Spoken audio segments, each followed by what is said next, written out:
Mga balitang makapahimuot, makagaan sa buot. Balitang pinasahi, katuhuan dili, apan tinuod. Balitang espesyal. Atog sayron kay matod ba? Mga insekto nga gigamit sa mga research, giampuan isip pahinungod. Hinon, living creatures man ni sila. Pagto siguro ni mga researchers, ginagawa ni sila yung mga kalaga, magkakaikalaan po.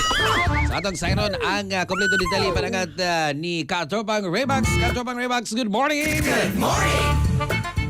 Matag tuig nagpatigayon og talagsaong seremonya ang Earth Corporation o sa kadako kining household insecticide company sa Japan. Aron pa sidungdan ang mga insekto nga nagamatay silang research. Gibuhat kini dito sa Myodoji Temple sa Ako City diin kapin sa isinta ka mga empleyado ang nagtigom samtang usa ka Taoist priest ang nanguna sa pagampo at tubangan sa mga hulagway sa lamok, karapata, langaw ingon man ok-ok. Sumasumang kumpanya. Sana ang papel sa mga insekto sa research aron masiguro nga kaepektibo sa ilang mga produkto sa ilang pasilidad. Nagpadako sila og mga 1 million nga mga ukok, 100 million nga mga garapata nga gigamit sa eksperimento. Ang seremonyang gitawag kinig Transcendence Ceremony gihimo na sulod sa kapin 40 ka tuig isip pagpasalamat ug paghatag og respeto sa mga insekto nga nagsakripisyo matud pa para sa ilang mga research.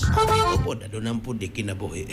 Ila po ni pagtuo. Anyways, sa atong mga katrobang kalalakinan para kondisyon gyud ka permi ibabaw sa kama pag turbo mga higala labi naghapo kay kakapoy imong trabaho sa adlawan unya manguhit pagin si Mrs. magabi. Turbo safe ni mga tropa tungod kay aprobado sa FDA nga adunay maka og klavuwas ka kama sa yes to health 30 minutos sagli pa inyong labing-labing pag turbo na kaysa turbo wagas ang lakas alang sa nagkayusag Pilipino para sa Pilipinas ako inyong katropang Raybax alang sa balitang espesyal. Kasikas Express. Balitang